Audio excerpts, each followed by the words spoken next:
of Kittens and Broken Things. Chapter 9. Garrus watched over her. The quiet calm of her sleeping contrasted with his mind and body rioting and insistent. He had been driven and dedicated while she was dead. He was proud of the path he'd followed in her name. He'd make her proud. He watched her face, memorizing the curves and lines of her. He breathed in her scent and contemplated the strength of that in contrast to how very small she was. She was now the biologically literal center of his world, where before she had only been metaphorical, but still overpowering in grief and determination. Now this fragile woman who ran away from him and trembled, who melted under his hands and moaned, was the key to so many things. He'd been invested with her spirit, what she created in her lifetime, contradictory and passionate, certain and tentative. Now he wanted to drop everything he built and follow her, 2 paces behind, his rightful place, as she needed, as he needed. It blurred, and he could not tell any longer what was right or full of purpose, but he did know what he needed.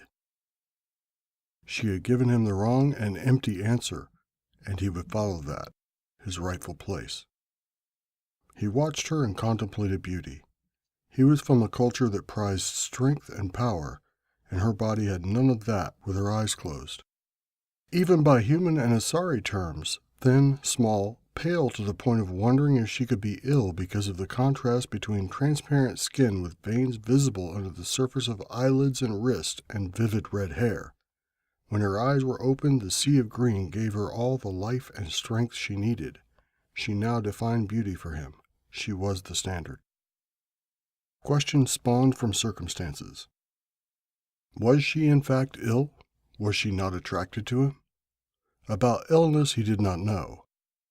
But he had from her own mouth, so to speak, proof that she wanted him. Was it enough? It had to be. He contemplated 2 paces behind. Russ had been right. He would always overreact with this woman. He was also right that she was the only person who could limit his reactions, tell him his place. Whatever limitations and concerns he had for her body, small and limited and prone to break, her spirit remained, and he trusted her despite her protestations and warnings of dire secrets. He watched as she slept, more iterations of the same thoughts, remembrances of what her lips felt like under his mouth, her hands twisted in his. She was a wealth of present and future possibility, and not having all of her was dwarfed by the reality of having anything of her to hold for any amount of time. He did not sleep, unwilling to lose a moment. He watched over her, wondering if she would have nightmares, comforted by her trying to get closer to him in her sleep. His intellect and reason were at the moment remote, but echoes of them made him afraid to sleep.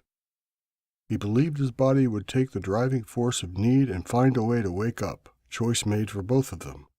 His body finding home and heat. She was too much his, and the same way marks on her throat were what was unquestionably best, so would be finding out exactly what it felt like to consummate his bond. The way she moved closer, the way clothing would not stop him, the way he disagreed vehemently about not touching her. She'd be sleepy and forgetful, and even if she weren't, he would make her that way, roll her onto her back and stake down her body, kiss her until she was melting moans. She would say yes. Whatever she was afraid of would rise off her like a fog. She would not only say yes, but he would make certain that she insisted, begged. He would create a need and then oblige her, reverie and 2 paces behind. He would make every secret she held close meaningless. There would be no secrets or concerns, only a truth. Spirits. His plates were spreading and he had to shift, not uncomfortably, but a confirmation of too damned comfortable with a certain outcome. Flooding images of her made all his prior imaginings thin and powerless. She was a drug, and he was an addict, and he had to accept the gift of her presence with a need for vigilance, or he would fail. Spirits, yes. Please fail. No. Fuck. She slept through the night, and when she awoke, he arranged for breakfast. He was solicitous and gentle, some measure of hours spent in trance-like contemplation as bond took hold, making him compromise between lust and contentment. Each moment was a gift, and that was his truth. Mal woke to warm blue eyes and his smile, the hard comfort of his body through the night, something that had made her unwilling to come fully awake, opting always to savor the feel and scent of him with her eyes closed, sink back down into a place where she was comforted and watched over.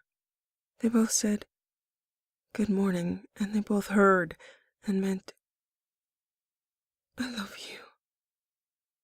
She listened to him as he offered quiet breakfast options.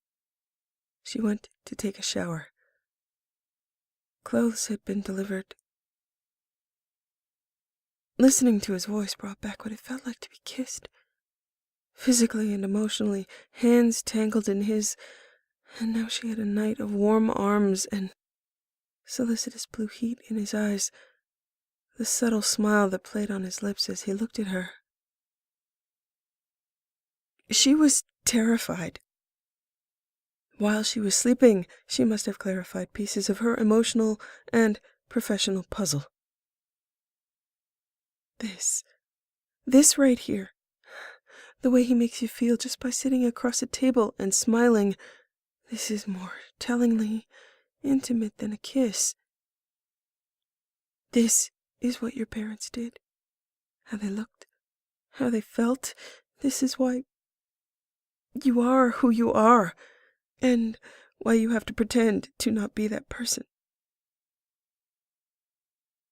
Tears stung at the corners of her eyes, and she blinked them back. She listened to him describe his upcoming day, was promised company for lunch. He wished her luck on catching up. When he left after a gently careful embrace and a touch of his crest to her hair, she closed her eyes and thought, feeling her way along rough impressions that would reveal their secrets when she touched them. She didn't want to because she could feel the growing answer, and she did not like it. It all revolved around one solemn question asked in her mother's voice. "Kara, what would I do for your father?" Everything. The answer was everything, and she knew it. She knew if she committed to Garrus as he'd committed to her, she knew there was nothing she would not do for him. She would give up command. He would ask her to give up command. It was not about the hierarchy, though she had framed it that way to him yesterday, before she knew about his bond. Turians would not accept her as his mate, and she would have tried to convince him to not put himself through that. But that did not matter anymore. He had made his choice. She would stand with him against anybody, hierarchy, parents, family, clan, citadel. She would not care if he were barefaced or banished, if that's what he chose. She was with him. That was just the simple answer. From there it got more complicated. What would happen if she committed herself entirely to him, told him exactly who she was, how she worked, her heart and soul and inside of her mind? He would never allow her in the line of fire. He would ask her to stop, and she would do anything for the man. She would have no defense against loving him, a choice made with her idealistic devotion, all the passion she owned. Maybe it was already done. She was already committed. She wanted to be. Felt the commitment he'd made to her pull like gravity, like sleep, like desire. But he didn't know that. And now he couldn't. She had to be done with being Shepard before she could be Kara. If she could ever be Kara. This was the essence of conflict of interest, inherent and total. Commander Shepard would not be able to make choices with Counselor Vicarian if Kara were Garrus's bondmate. He would kiss her and she would give him everything. No questions. Beyond that, forget securing her agreement verbally. He could certainly convince her of anything as she drowned in reverie and devotion, desperate to make him happy. If he had the right, as her bondmate, to protect her, she'd find herself drugged and carted across the galaxy for her own good, because there was nothing he would not do to keep her safe. She didn't believe that he'd find any of her secrets upsetting now, only endearing and ultimately advantageous to his agenda. She had lost her chance. She had lost her opportunity to blurt it all out, hoped to find that he was no longer attracted to her. He was bonded, and she had been right, even prophetic in her ill-advised will confessional. He knew enough about her. Just think about what he'd say. So you believe in true love happening once, lasting forever? Wonderful, me too. I proved it with my body and my bond. Let's both prove it with the rest of our lives. So you idealize a state where vulnerability is key to happiness and ethics, where love is the highest denominator, deserving of investment of an entire life, everything that makes up a person? That's admirable, and I agree completely. You've earned the right to live what you believe. I've earned the right to give it to you. I have an isolated moon chosen. We're both retiring, effective immediately. We've done enough. Let harder people with less to lose continue the fight. So I glow when you look at me? Now that's just fantastic. Am I glowing now? Then I must be right. I'll have your bags packed. We're leaving now. That's what he'd do, or something close to it. He'd possibly be surprised, disbelieving at first, but he would test her and learn, and then be fast to capitalize. He was, as he'd stated, determined. She would have absolutely no defense, no offense. He would know not to fear wrath or condemnation, her own nature working against any ambition to be Shepard. He could brush Shepard away like a veil, and all that would be left would be her. Would that be so bad? It would be blissful. They'd live out their life in safety, and there was nothing she would not do for that man. He'd scour the paint from his face and declare she was all he needed, and it would be true. She could live out her life cooking and reading all the history that was about to be wiped from existence with the man she loved. And then the Reapers would descend just as slavers had on Mindwar. Not for them. They'd be too smart. They'd get away, but everyone else? Were there enough harder people with less to lose? When had she successfully told him no? Not yet, Kara. All you've managed to do is run away or avoid him. With Bond, he would be not only obliged and inclined, but fervently devoted to pursuit and capture. And you would want to be caught. Russ's words echoed. Welcome to being a figurehead. Get used to it. We need you. Garrus is stuck in this office, and you're stuck being the commander. You told him the truth, at least. Reapers. Difficult. Expensive. You can tell him you love him. He should know that. You can't tell him anything else. And when he asks, you can't tell him anything else. Get off the Citadel. Be Commander Shepard. Hold out the hope that you both survive the coming fight, but you know you can't fight and be his bondmate. You know he can't fight and be your bondmate. He knows enough, but if he completely understands, nothing will stop him. He'll do everything for you. For you, not for the galaxy. You have to convince him to do the right thing for everyone, and not let him know he already has the power to take that out of your hands. She felt a sick, bitter wave of realizing how much power she had over him, and that she was contemplating how to evade reciprocity, and that was cruel. That was the way it had to be, not for her good or his, but for the balance of what Commander Shepard stood for. In the end, it had not been Kara who had been brought back at great cost.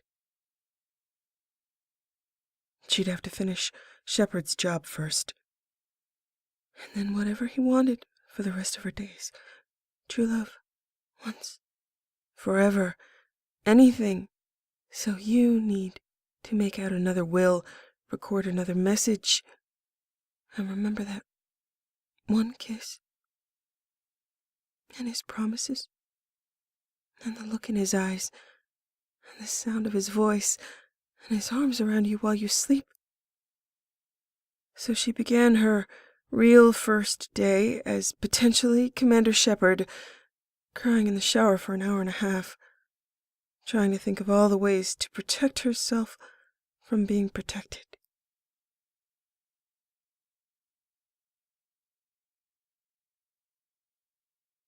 What she decided was to tell her truth, but only so much of it, the part that belonged to him right now.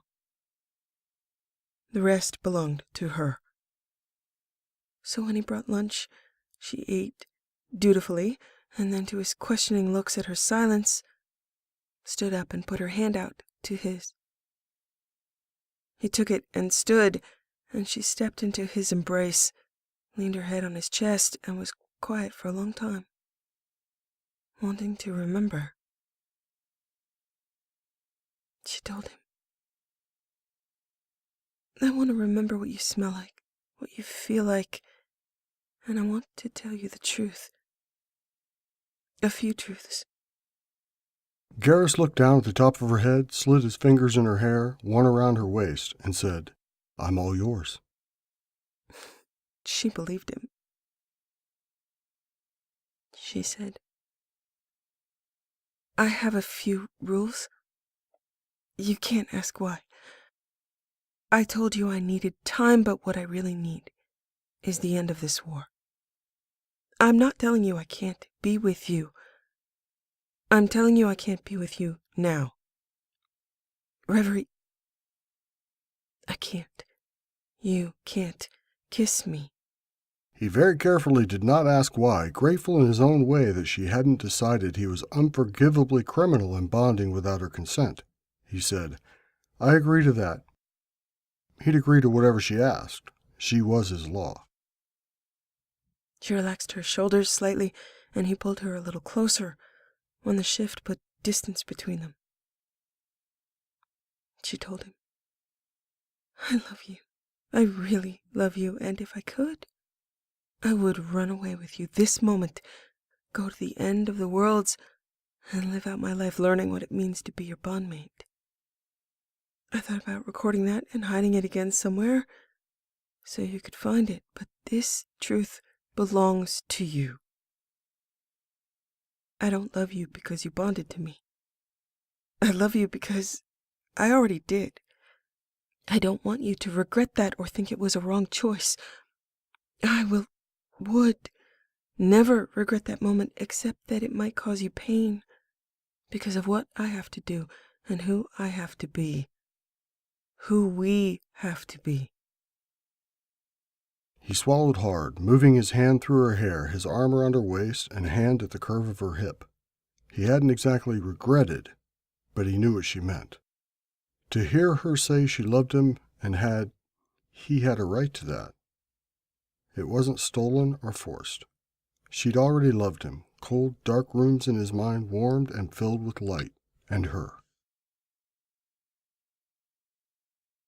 So, I love you, and will you accept that I can't tell you everything? That I can't kiss you, can't have sex? I want to. I do, but I can't.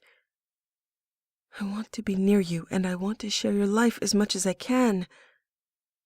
Within those bounds. I don't know if that's an insult to a Turian? To you? Garrus closed his eyes, breathed in her scent, and the words that meant he had a right to love her, and the words that meant he could not touch her as he wished. And he wished. He wished a lot, and it only got stronger moment by moment. That was his own damn fault. She was his law. Maybe she did or did not know that she was his Ava, replacing his mother as the woman having authority over his life, even if she was human, also because she was who she was. She hadn't agreed to it, but it was true in his blood, in his heart, his life. He said, "Lol." She interrupted him quickly, unwilling to hear that name again from his lips without him knowing that it reminded her every time that he did not even know her name. She had only intended to tell him that she loved him, but one concession led to gravity demanding that she tell him more. This has to be it, the last one. She said, one more thing, one more truth. Please don't ask why. My name is Kara. Please don't look for my name, just hear it from me. You can call me Lal, and that's also a name I treasure, and someday I will explain, if I can. For right now, I just need you to know. He swallowed hard, absorbing that. Was Shepard her name? He felt a hollow chill about the things he did not know about her, and then did not care again. Kara, I will want you every moment, don't doubt it. But I am bound to you, body and heart and mind. You tell me I must stay counselor, I will. You tell me not to kiss you, I will not kiss you. It's going to hurt, but you are alive. You want to share my life? You love me? I was already not having sex, Kara. I spent years thinking of you, thinking you would never know you were gone. You're here, you're alive, and you love me. That's more than I dreamed could be true. I promise. I won't press you. I won't look into truths you're not ready to tell. Whatever burden that is to bear for both of us, we do that together. Tell me you're mine. You will be my bondmate. You will be my law, and I will wait. I am yours. I will be your bondmate. You will be my law. He repeated, You will be my law. That is what I need. She squeezed her eyes shut. That bitter twist of having so much power over him, seemingly rejecting him and still asking him to honor the promise of his bond. I don't want to be your law. He laughed and brushed his plaits against her hair. Liar. Kara, women rule Turian society. You are my Ava, the woman who guides my path, who rules my house. Even if you can't, even if you won't, you have to admit you told me what to do, and you want me to do it. Yeah, that would be hard to argue, but I wish. We both wish. So was the kiss that good or that bad that you don't want to repeat it? Definitely that good. So you're afraid I'm just going to kiss you and have my way, huh? Yes. Now, there's a thought to keep me warm. Oh, me too. He was still for a long moment, and then his hand moved again through her hair as he asked quietly, I would like a promise from you. What is it? He smiled against her hair. I promise not to press you. I want you to promise that you believe me, that I will follow your law, and that if you feel the urge, I want you to press me, Kara. Ask for what you want. Take what you want. She closed her eyes. Oh, no. Her mind flooded with the possibilities of having him hold still under her fingertips, and lips blew fire in his eyes and his hands to his sides. She said, "Trap." He grinned and said, "Just something to think about." Trap. Think about it a lot, Kara.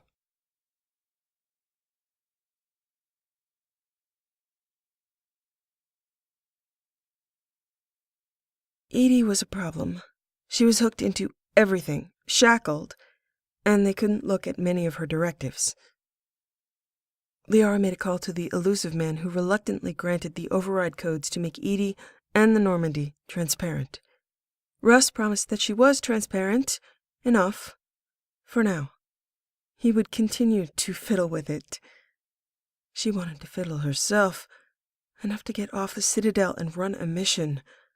The elusive man no longer had lockdown or override control, and it had been made clear that if he attempted it, Liara and Russ and his ship and resources would make it their first priority to find Cerberus' home base.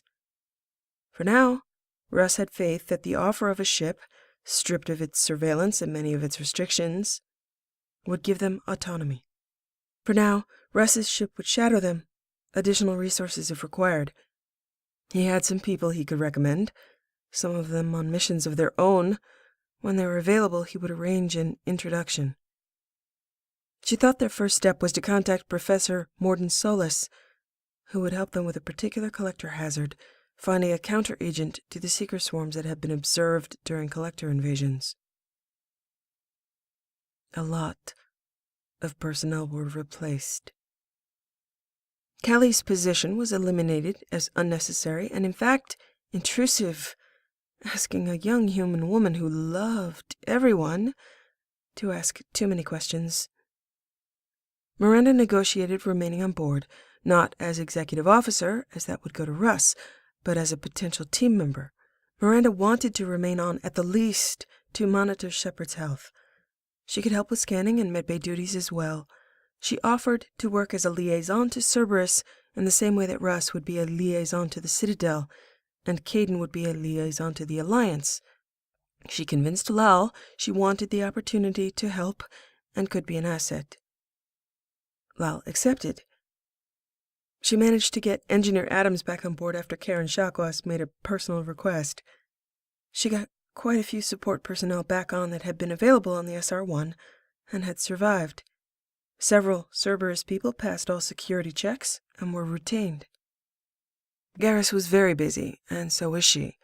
He had a schedule, including evening events and private arrangements to prepare for the Normandy's launch, and Shepard being escorted back into the realm of the living.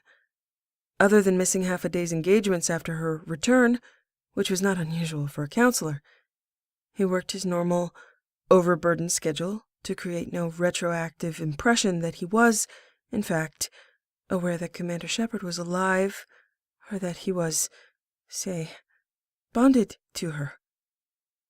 The Normandy SR-2 existing at all in a registry and a berth did result in official inquiries about a week and a half after her arrival, when the owner of the vessel could not be verified. There were growing reporter requests to the Alliance and to the Citadel asking whether or not the ship was in exceedingly poor taste or representative of something else. Anderson released a statement. Commander Shepard has been verified as being alive and not an imposter. She has a new ship and is recruiting those who wish to fight on the front lines against the Collectors, believed to be Reaper agents. He also released a pre-recorded statement from her saying essentially the same thing. The Council released a joint statement saying that Commander Shepard had been restored to Spectre status. It had been decided that a press conference or interview would be unnecessary, and in keeping with the fact that she'd never done them previously. All she needed was the public legitimacy of the same sort she'd had when she'd been alive the first time. She was, as she had always been, mostly known by reputation. With a ship and a crew, Russ, Caden, and the Citadel support, as well as Alliance, Hierarchy, Shadow Broker, and Asari support, she was in the position of being sought after. strategic scarcity. She would keep it that way. Okay, so she only had lukewarm Salarian support, but the Salarian Union now had a new research project funded. Garrus was asked about his reaction to Commander Shepard being returned to active duty, and he replied, "I guess I'm lucky I'm at a desk now, huh?" to laughter. And then he said, "Commander Shepard has my support. The Council has verified her identity and intentions, restored her to Spectre status, and we all wish her the best of luck. With her joining back into the fight, the odds of success just got better. She's giving her second life back to the fight that killed her. Even though I'm at a desk, I'll be doing all I can to increase the odds of success. I suggest everyone else do the same." Garrus was her main visitor and company, which she enjoyed, and decided she was, in fact, entirely in love, and that was terrible and wonderful and inspired more sighing and crying. It was a new type of precious. How long that would last, she didn't know, but for now they shared brief meals and embraces, smiles, and gratitude for the right to each other's company. She got better up to mental speed, rapid overview of 2 years of history and the fight, delving into the SR2 specs and EDI's makeup, dossiers that Cerberus forwarded and Liara recommended. He often could not make it to visit during the day, but he spent nights on the tower, which was also not unusual. She got into the habit of knowing Garrus would bring food by late evening. He'd have his own workload, so they'd both work on Omnitools. Hers new.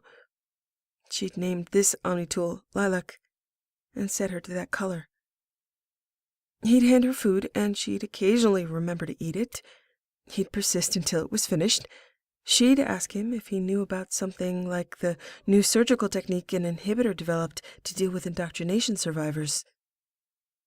She suspected he knew more than she did, but he'd always say no, and listen to her enthusiastic interest, occasionally offering her a bite of food or a stroke to her hair as she talked. He'd pile up pillows so she could lean against him without being punctured, and they'd talk until she got tired. She'd kiss the marks on his crest. He'd press his crest to her hair. She'd go to sleep in the other room. He'd stay on the couch. Sometimes she didn't leave, opting to stay on the couch with him by default. Warm gravity, and not only the lack of will to leave, but the growing will to stay. She thought about pressing him. A lot. By his second scan since her return, it was determined that Garrus was bonded. He played his recorded statement for her while she turned her head from the pillowed refuge of his lap. "There have been 3 serious attempts on my life since I've taken office as counselor and myriad threats made. I am grateful that CSEC works as hard as it does to protect me, and I do not wish to overburden them. Unfortunately, at this time, announcing the woman I love to the worlds would be placing her in danger. I am proud and lucky to be bonded to her, but for her own safety I will not disclose who she is. She is my heart. I promise my loyalty, my hard work, and my continued service to the office of Turian Counselor. I will work for worlds where she can safely stand at my side and not be a target of abduction, assassination, or indoctrination. I ask you to respect my choice and know I will work harder and with more dedication than I have in the past. After this announcement, I will not discuss her. My office will not address any questions regarding her. I wish to draw no attention to her, and I will not be drawn into conversation about her. For excellent reason, I choose to separate my private from my professional life until such time as the danger is past. As part of my routine scans, this was detected. I would prefer to keep it secret, but we live in times where we must all agree to scanning. I support continued scanning. This is a medical disclosure because my scans face scrutiny, and I accept that as part of the office I hold. I defer the social announcement to a later time when she and I can celebrate with family without cause for fear. I have more to hope for, more to live for, more to work for, with her promising to be at my side when she can, when it will be a celebration and not an invitation to more potential harm. We have all lost enough. This is a time in history when we change not only our own futures, but the futures of every living, sentient species who faces the same fate. I choose now, and I urge you to choose with me that there are people we love. Those people are worth everything. For now I am lucky. I have more to fight for. I have the opportunity to be dedicated to the greater fight because I am in love. She started to cry, and his arms tightened around her. She was afraid to say anything because she would trip over every word, demand to be carried off, carried away. She would press him. Hair trigger, no force, just a millimeter's distance between her and that choice. Please, that. Instead, she whispered, "Think they'll buy it?" He looked down at her and thought, not even for a moment, not if they see me with you, and said, "That's the only thing I'm selling. They don't have much choice." She had to get off the Citadel.